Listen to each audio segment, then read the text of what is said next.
Deixa eu fechar aqui o meu microfone. Boa tarde, meus amigos, boa tarde, minhas amigas.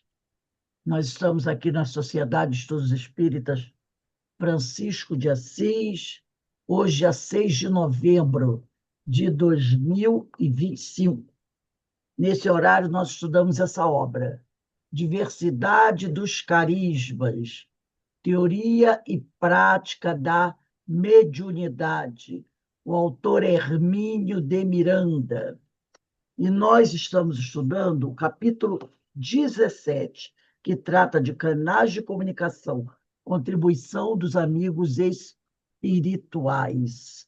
Hoje nós vamos começar do parágrafo 22, quando ele fala do fator vital.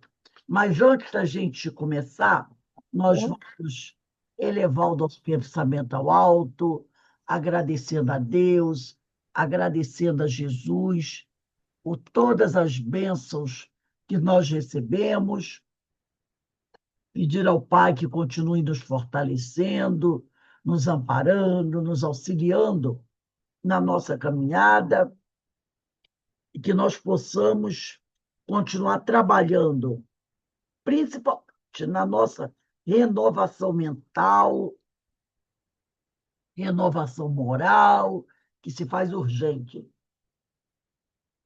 E também sempre pedimos ao Pai que abençoe e fortaleça todos aqueles nossos irmãos mais necessitados. Que assim seja, Senhor, graças a Deus. Então, vamos começar aqui o nosso estudo. Eu vou começar pedacinho antes. Um pedacinho antes, tá? Porque nós vamos começar do parágrafo 22, que diz assim: fator vital, portanto, a uma boa comunicação. Mas eu vou começar um pouquinho antes, quando ele diz assim: da mesma forma que o indivíduo moralmente desajustado se sente algo intimidado ou tolhido em presença de alguém em quem reconhece superioridade moral, o comunicante inferiorizado percebe no bom médium uma barreira que ele não consegue vencer para se expressar desrespeitosamente. É a autoridade moral, né? Então, é... Ô, Rose, no meu livro não está isso, não. então fala aí, onde está? Porque pode ser que eu tenha pulado. Talvez Ah, é esta. verdade, é verdade, é verdade. É porque ali é onde eu vou ler. É que eu vou ler depois. Aí eu comecei. Não, a gente vai começar do parágrafo 59, que diz assim: talvez isto corre por minha conta. É porque lá eu vou fazer uma leitura depois desse trecho. Aí como eu botei na data de hoje, eu voltei lá. Desculpe aí, gente. Então, eu vou ler um pedacinho antes. Quando ele diz assim: o elemento complicador no caso da unidade de pensamento é o de que os componentes desse conjunto têm sua velocidade própria infinitamente maior do que a frequência na qual se movimenta o ser encarnado. Não é, portanto, o pensamento, principalmente das entidades mais evoluídas, que se fraciona em inúmeros componentes. Ele parece fracionado ao ser trabalhado pelo médium, que se encontra situado numa faixa de frequência na qual a velocidade é muitíssimo menor do que aquela em que o pensamento é formulado pela entidade comunicante. Então, ele quis dizer o seguinte, que o pensamento, quando o espírito vai se comunicar, o pensamento dele é numa velocidade muito maior, muito maior do que a nossa. Que a velocidade do nosso pensamento é numa velocidade. Mas a do espírito que está se comunicando é numa velocidade muito maior. Então, quando ele manda o pensamento dele, esse pensamento vem numa grande velocidade. E o médium tem que saber fracionar esse pensamento.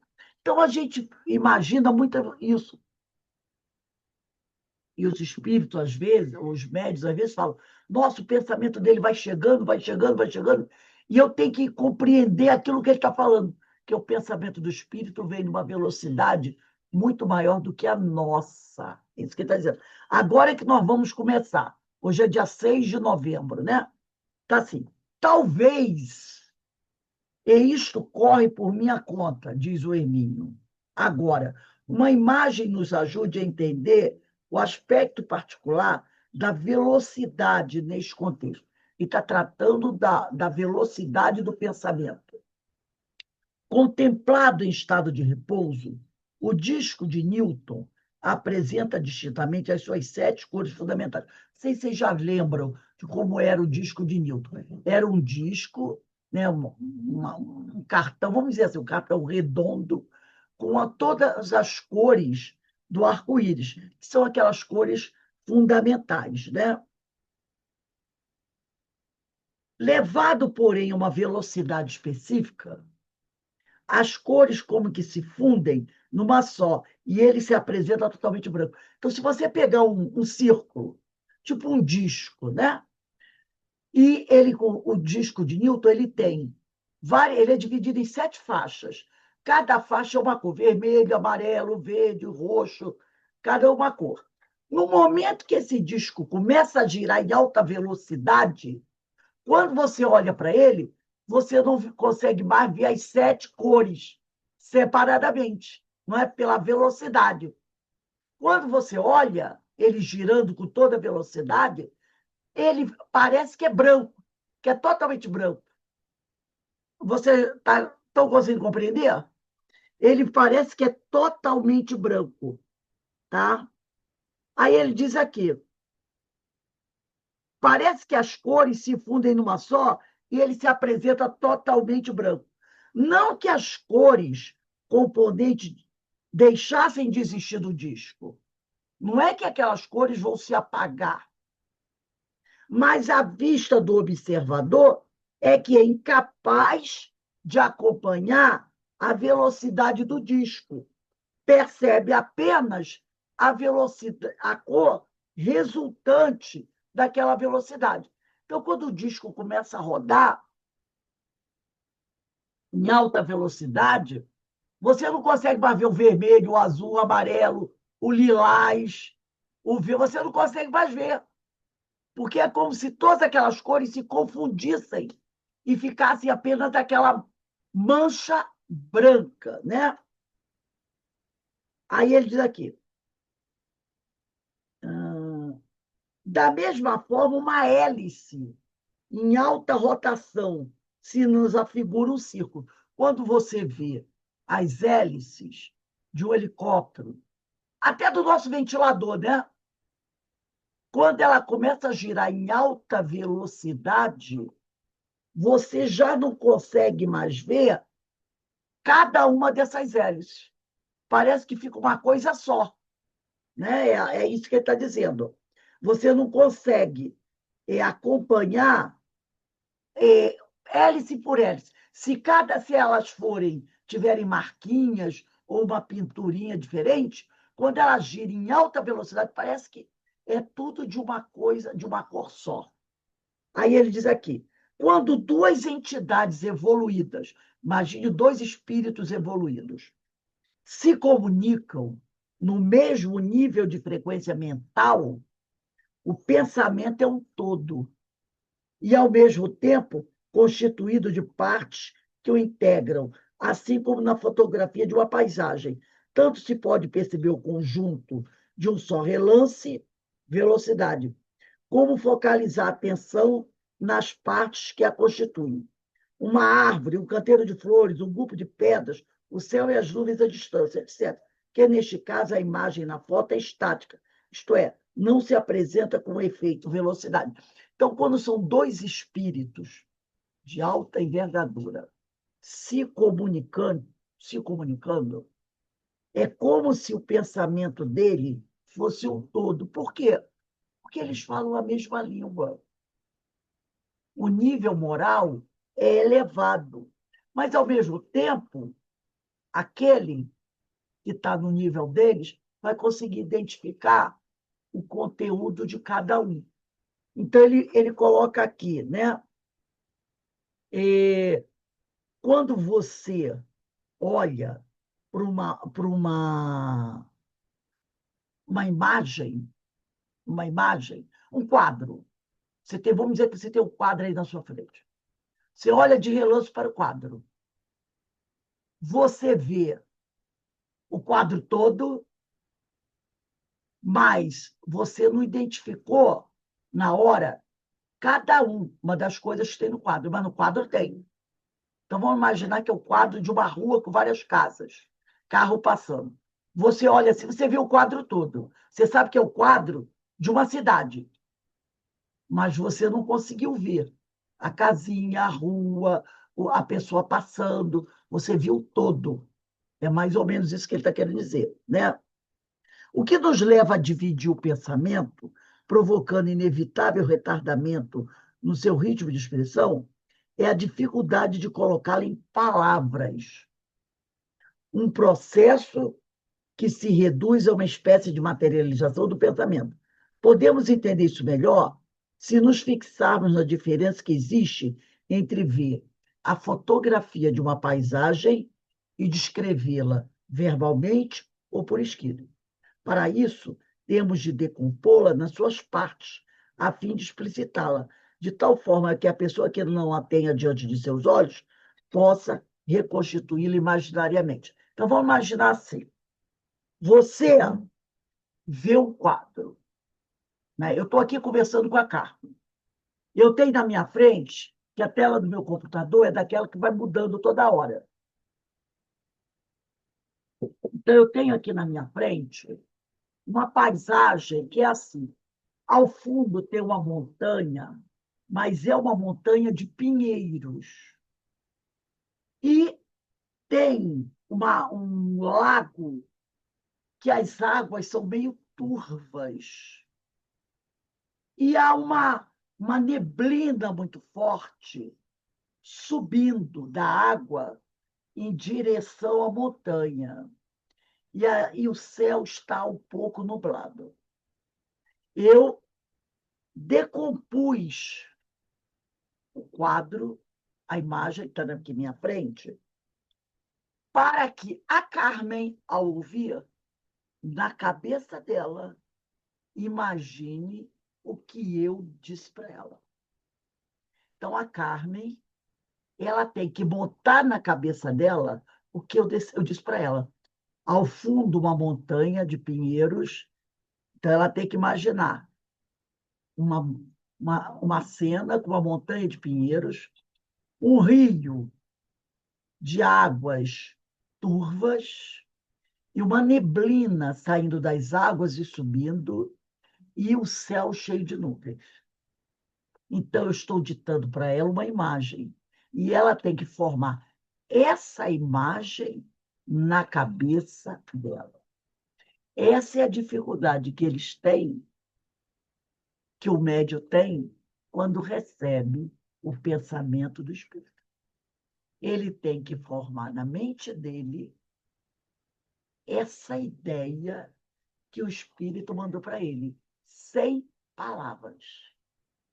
Que o espírito manda o pensamento dele para a mente do médium. E o médium tem que captar esse pensamento e formar esse pensamento na imagem dele. Da mesma forma que eu citei aqui a imagem para a Carmen, e a Carmen teve que montar essa imagem na cabeça dela. Entendeu? Mas tem olha agora, no caso, né? Que eu não disse, tem as nuances da cor. As águas aqui do rio que apareceu são turvas. O que a Carmen entende como águas turvas? De que cor ela pode imaginar que é esse rio? Entendeu? Isso eu sei. O que que é turba, né? Para mim, Exatamente. para decodificar isso, né? Isso. Ela vai ter. Eu não falei a cor da água, eu disse que é águas turvas. Mas ela É, pode botar a água do rio cinza, uma água bem preta.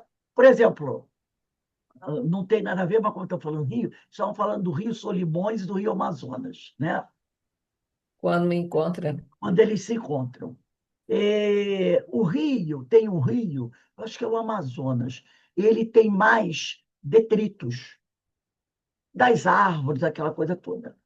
E a água dele é mais pesada. O Rio Solimões é um rio que tem menos detritos. Eles correm em velocidades diferentes. Por isso que não tem a mistura. O Rio Amazonas, como ele tem mais detritos, ele é mais denso, a velocidade dele é maior do que a do Rio Solimões. Então, parece que eles estão correndo juntos. Não. Um tem uma velocidade quase 2 vezes maior que o outro. Por isso que não tem a mistura das águas. Entendeu? Um passa em alta velocidade e outro vem com uma velocidade mais lenta. Esse, que é mais denso, com mais detrito, ele corre numa velocidade maior que a outra. Então, conforme ele corre, isso é ele corre numa velocidade maior, não mistura com o outro. Então, nessa reportagem que eu vi, o barquinho foi em cima da divisão. O barquinho estava em cima da divisão. De um lado, ele era mais barroso, cheio de barro. Do outro lado, ele é mais negro. Mas eles não se misturam porque um corre numa velocidade maior que o outro. Gente, é coisa de Deus, né? É coisa de Deus. Então, aí a gente falando, né? Eu falando, o que ela imagina como turvo? Pode ser, no caso aqui, é um turvo barroso, cheio de barro, cor de barro. Mas ela pode imaginar um turvo mais escuro, entendeu? A neblina que sobe, ela não sobe igual, ela sobe mais ou menos assim, meio inclinada. Vocês estão entendendo as nuances? Tudo isso aí vai ser o médium que vai colocando. Então, às vezes, a coisa não sai exatamente igual. Porque se na imagem o rio é de águas marrom, vamos dizer assim, de cor de barro, o médium bota essa água ou mais clara ou mais escura. Bota a neblina subindo, ó, igual, mas ela não está subindo igual. Essa floresta de pinheiros, ela não cobre todo o solo. Os pinheiros vão nascendo, mas meio esparsos, de forma que você consegue ver o solo.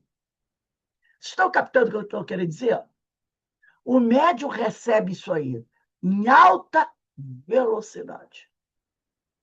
O pensamento do espírito vem em alta velocidade, numa velocidade muito maior que o pensamento do médium. E ele tem que arrumar isso daí. Quanto mais evoluído o médium, mais facilidade ele tem de assimilar isso. Assimilar, decodificar e transmitir. Mas quanto menos evoluído o médium, mais dificuldade ele vai ter. Então, ele vai dizer aqui, ó.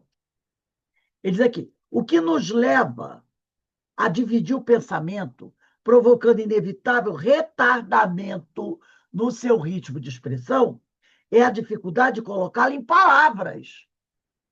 Um processo que se reduz a uma espécie de materialização do pensamento. Então, ele está pegando o pensamento do espírito, é a ideia que vem chegando, ele tem que transformar essa ideia em palavras sonoras ou em palavras escritas, a psicografia. A Denise está dizendo, por isso que eles não me usam, o meu pensamento é lento. Não é bem assim, não, amiga. Então, isso demora um pouco, porque demonstra uma certa dificuldade para o médium fazer isso. Podemos entender isso melhor se nos fixarmos na diferença que existe entre ver a fotografia de uma paisagem e descrevê-la verbalmente ou por escrito. Para isso, temos de decompô-la. Você tem que decompor essa paisagem. Você olhar para uma paisagem é uma coisa, mas você tem que descrever essa paisagem, você vai ter que decompor essa paisagem nas suas partes, a fim de explicitá-la. De tal forma que a pessoa que está ouvindo a sua descrição, eu me lembro, quando eu era criança, eu estudava na Escola Vitor Meirelles, nós tínhamos aula de descrição. A professora botava uma imagem na tela e cada criança tinha que descrever o que estava vendo, a imagem, né? Então, tinham crianças que eram curta e grossa. Eu estou vendo uma janela, uma casa, uma árvore, uma isso, uma aquilo. Já tinham outras que começavam. Eu estou vendo uma janela com vidrinhos quadradinhos, entendeu? Aí tinha uns que escreviam páginas e páginas, e outra era curto e grosso. Era muito interessante. Eu me lembro quando a gente era criança, isso era muito bom. Eu sempre fui muito boa em redação. Isso era muito bom, eu não sei hoje em dia, né? Eu, quando era professora, ainda dava umas aulas assim. Mas era uma aula que a gente tinha de descrição. Tinham crianças que tinham uma dificuldade, não conseguiam descrever. Então, ele diz aqui, você tem que descrever verbalmente ou por escrito essa paisagem. Vai entrar em questão a sua capacidade de abstração, né? Tudo isso entra em questão. Aí, na hora que você vai descrever aquela paisagem. É igual quando você vai contar um filme, né? Tem gente que diz, conta para mim o filme como é que é. Tem gente que é assim, assim, assim. Já tem outros que contam o filme, né? Detalhe por detalhe. Lembra das cenas, dos detalhes, das minúcias do filme. Aí você diz assim, eu não preciso nem assistir. Você já relatou tudo, né?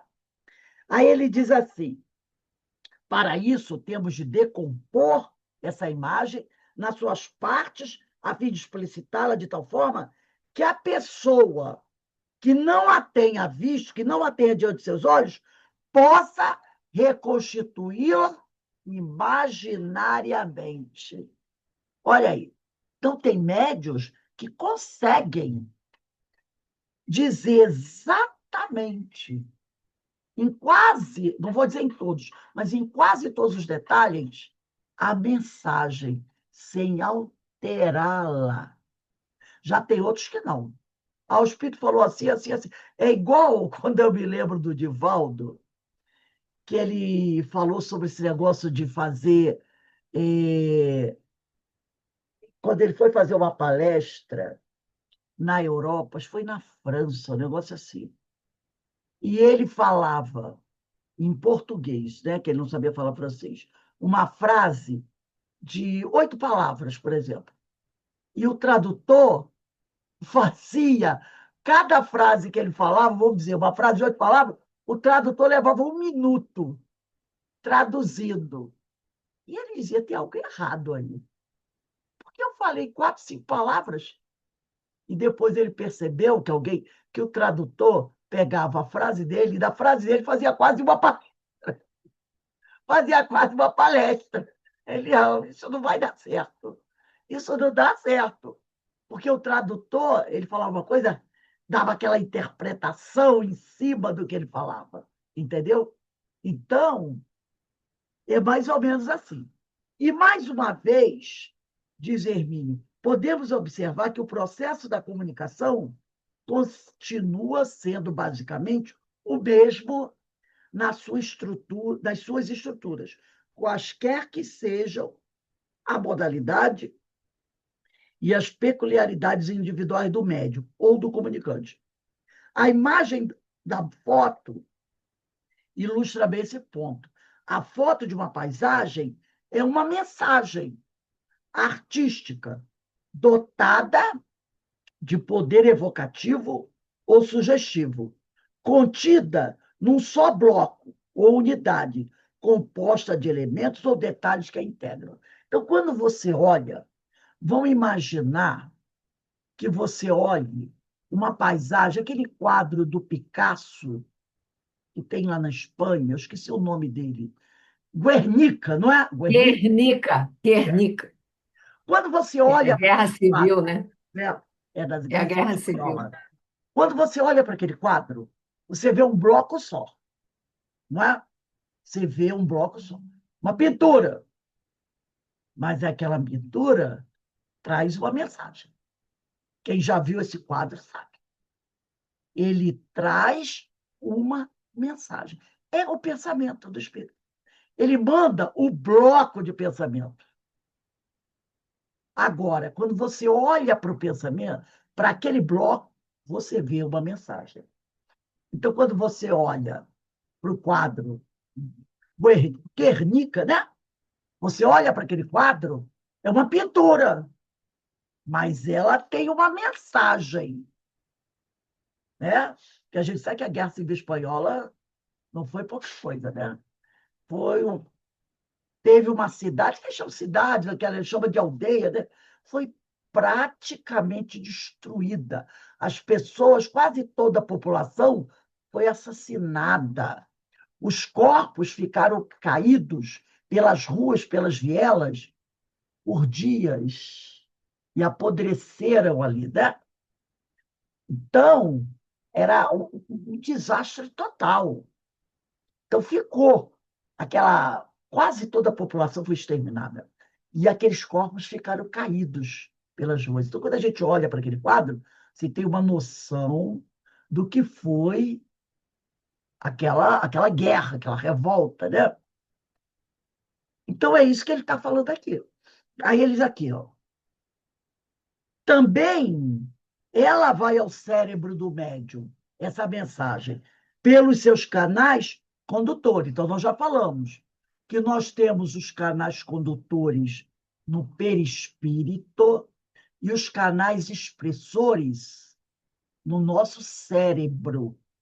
Esses são os canais expressores que vão dizer se a mensagem vai sair através da psicografia, através da psicofonia, vai depender do tipo de mediunidade que o médium tenha. Mas primeiro ela passa pelos canais condutores, que estão no perispírito, né? Aí ele diz aqui, também ela, essa imagem, essa mensagem vai ao cérebro do médium pelos seus canais condutores. No caso, o sentido da visão funcionando de fora para dentro. O processo estaria encerrado aí, a não ser que a pessoa que contempla a foto deseje transmitir a alguém a mensagem nela contida. Então, se você não quiser expressar, contar o que você está vendo, o que você está recebendo, a mensagem morre nos seus canais condutores. Porque você não quer passar essa mensagem. Você guarda ela para você. Então, ela ficou nos seus canais condutores. Ela não vai se transformar, ela não vai se concretizar para todo mundo. Através de som, quando é psicofonia, ou através de sinais gráficos, quando é a psicografia. Tá? É isso que ele está dizendo. Aí ele diz aqui, cabe-lhe, portanto, funcionar como médium entre a foto e os canais condutores da pessoa a qual ele deseja transmitir a mensagem contida na paisagem. Tá? Essa mensagem é de início apenas um pensamento, ou, para usar a nossa terminologia, uma unidade de pensamento que lhe compete vestir. Olha aí a questão 225 de O Livro dos Médiuns. Vestir com palavras que a descrevem para outro, de tal forma que esta segunda pessoa, a que vai receber a mensagem, possa reconstituir na sua mente a imagem original, que irá gerar uma sensação de paz ou simplesmente de prazer estético. Então, se é uma pintura, né? Uma pintura muito bonita, a pessoa vai descrevendo, você vai dizer, ai, que coisa linda, vai te dando maior paz. Mas também, dependendo como essa pintura Guernica, se alguém for detalhando para você, aquilo pode trazer agonia para você. Então, ele está mostrando aqui como acontece, como a gente vem estudando ao longo já de mais de um mês, como se processa a comunicação. Aí ele vai dizer aqui, aí está, pois, o mesmo processo estrutural. A mensagem inicial, sob forma de imagem fotográfica, como fonte geradora, e o médium com seus canais condutores e expressores. Os canais condutores no perispírito e os canais expressores no nosso cérebro. Então, nós estamos encarnados. Então, nós temos o perispírito e o corpo físico. A mensagem vem do espírito e entra primeiro nos meus canais condutores que estão no meu perispírito. Depois passa para os canais expressores que estão no meu cérebro. E é nesse cérebro que vai ser definido como a mensagem vai se materializar. Vai depender de como, nós também já estudamos isso, o meu sistema nervoso foi preparado para a minha mediunidade. Minha mediunidade de psicofonia, então os canais expressores vão funcionar onde? Na parte do meu cérebro relativo à fala. Nós não temos o cérebro compartimentado? Uma partezinha trata dos movimentos, outra parte trata do olfato, outra parte trata do paladar, outra parte trata da visão. Não é assim o nosso cérebro? Tanto que eu contei aqui o caso de uma moça que ela sofreu um acidente muito sério e afetou essa região aqui do rosto dela. Toda essa região aqui foi afetada. Houve um afundamento muito grave. Ela teve que fazer a cirurgia e botar uma placa aqui. Botou uma placa aqui. Afetou o olfato dela. Porque justamente a parte dessa parte foi amassada é a parte do cérebro dela responsável pela olfato. Ela perdeu a capacidade de sentir cheiro. A pessoa vai dizer, mas o nariz está aqui. É verdade. Mas os nervos estão no nosso cérebro. Entendeu? Quando, às vezes, uma pessoa tem um AVC, ela, às vezes, tem um AVC. Ela volta falando bem. Eu tenho uma amiga que teve um AVC. Ela voltou falando bem, ouvindo bem, com olfato, tudo direitinho. Mas ela perdeu a mobilidade de um braço. O braço dela ficou com problema de mobilidade. Ela não conseguia. Entendeu? Então, o interessante é que afetou a área motora do cérebro que movimenta um braço só. O outro braço dela era normal.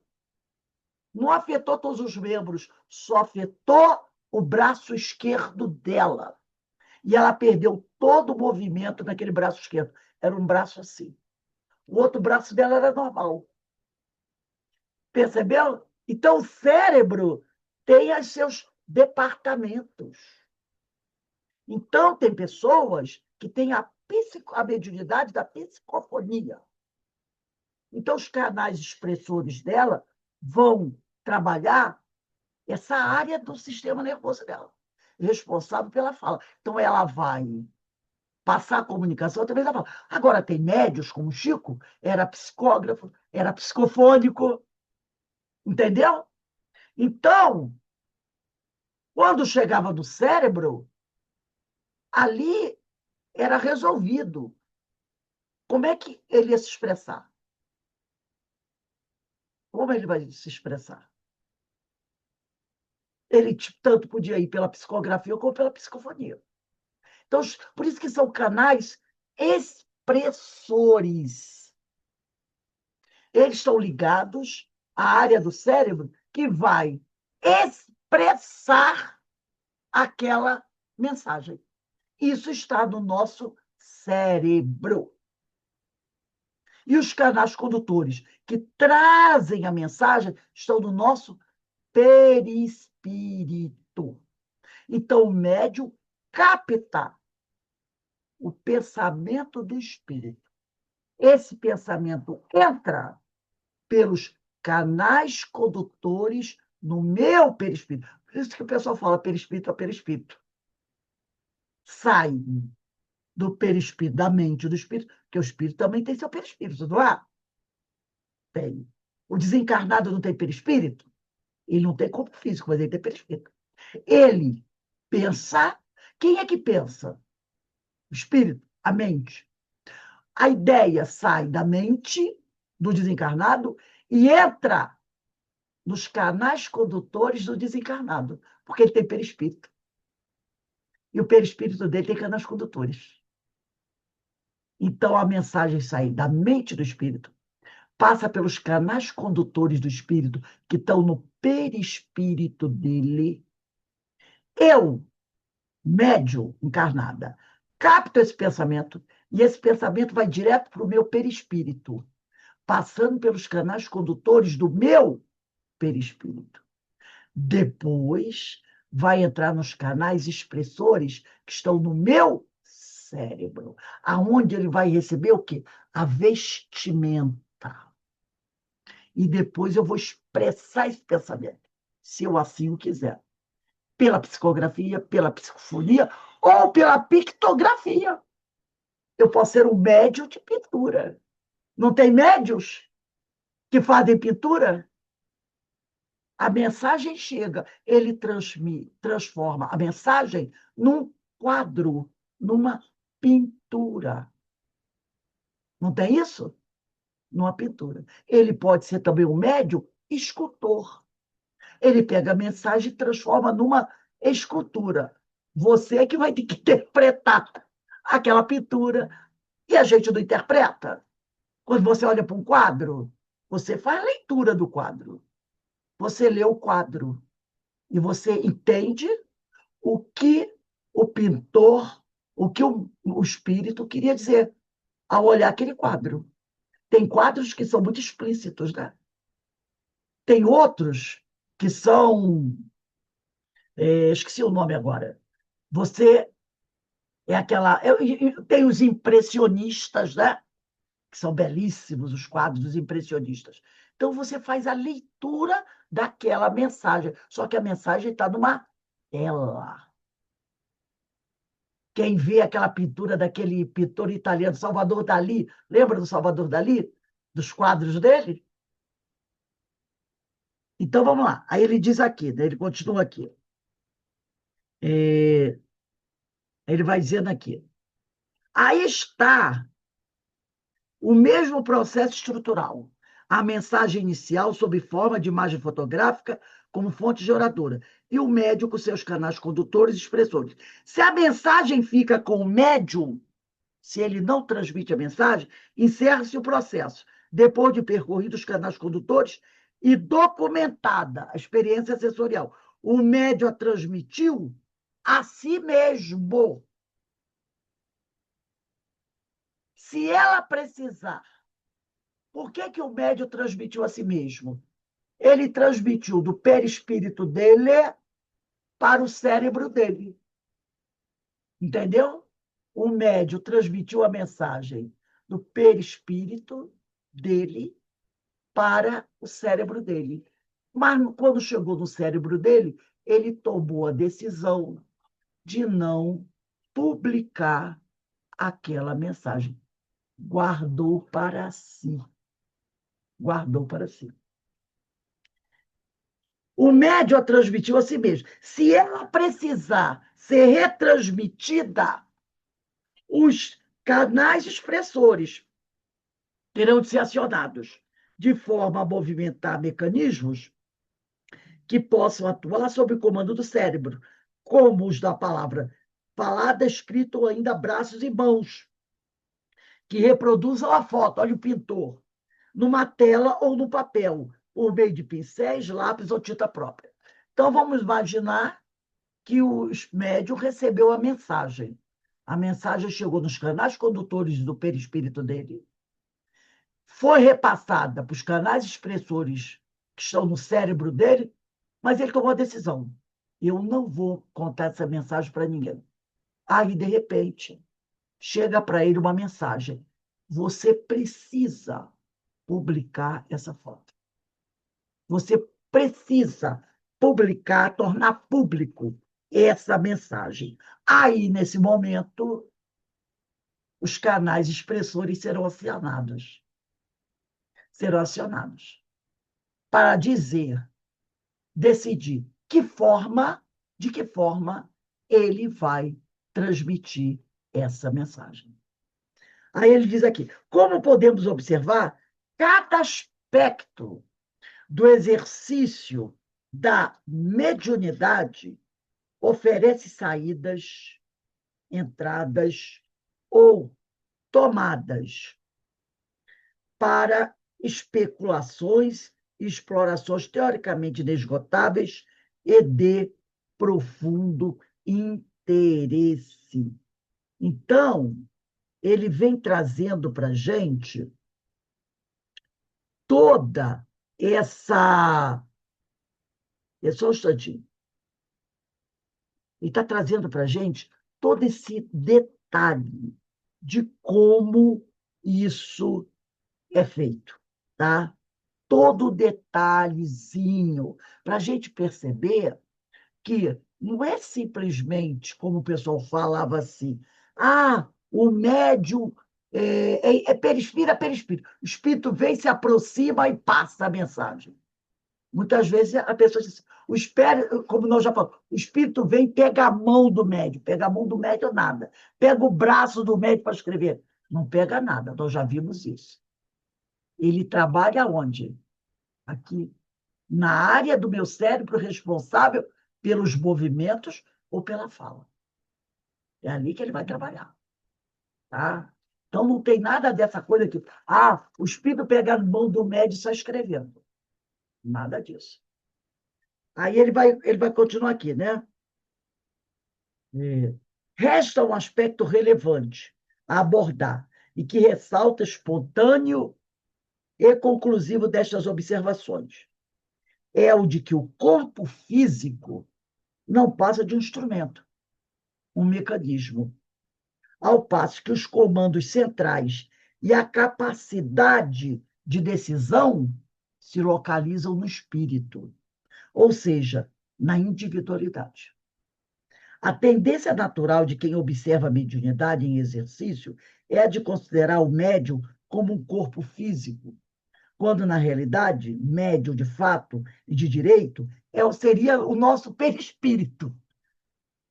O médium de fato e de direito seria o nosso perispírito, que funciona sempre como agente de ligação entre o corpo e a unidade de comando, que é o espírito, situada na individualidade. Então, a gente chama, né, o médium é o intermediário entre o comunicante e as pessoas que querem ouvir a mensagem. Mas, se a gente analisar mesmo, o médium seria o perispírito, porque ele que é o intermediário entre o espírito e o nosso corpo, e o nosso cérebro. Ele que intermedia a mensagem. Né? Então, como ele diz aqui, médio de direito, então é o nosso perispírito, porque é ele que intermedia, né? Essa mensagem entre o espírito e o nosso cérebro, porque tem que passar por ele os canais condutores. Parece, né? Parece. A gente, quando ouve isso, deixa eu só pegar uma coisinha aqui, um momentinho.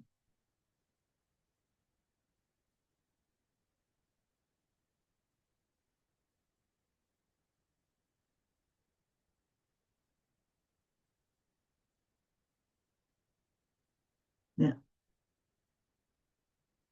É, é, parece que a coisa, né? A gente tem uma ideia assim, né?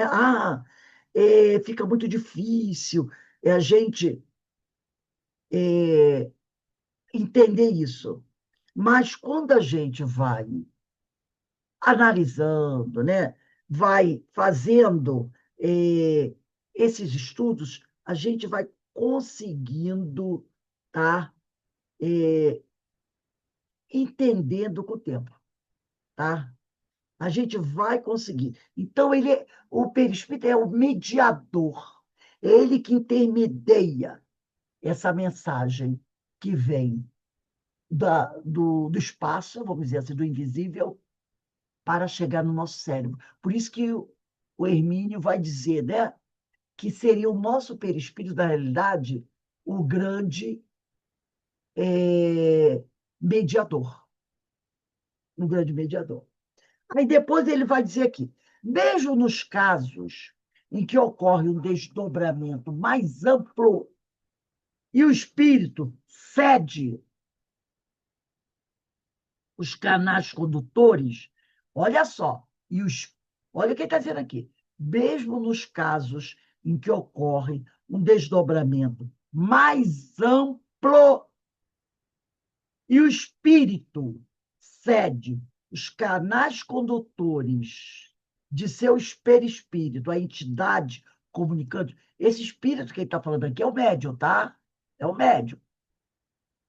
Porque quando você está desdobrado, você deixa o seu corpo físico. Você está em espírito, certo? Livre do corpo. Por isso que ele usou o termo espírito.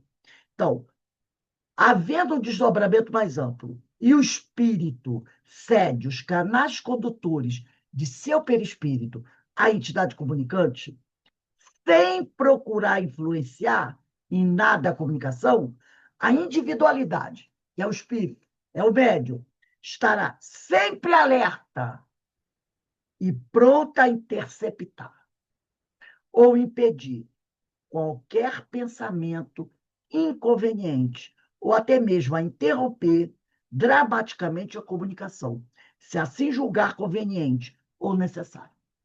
Então, médium, vamos imaginar um Divaldo, um Chico, né? Que consegue fazer esse desdobramento mais amplo. Lembra daquela, quando nós estudamos sobre a cúpula do... Ai, meu Deus, me fugiu o nome do médium, né? Do escritor. Jorge Andréia, não, é um outro.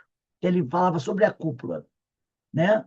Então, ele cedeu espaço bem amplo ao comunicante, que o espírito aqui é o médium. Eles aqui. Mesmo nos casos, Hernani Guimarães Andrade, que é o da história, que ele estuda a cúpula que nós fizemos. Mesmo nos casos em que ocorre. Nossa, faltou Luiz agora.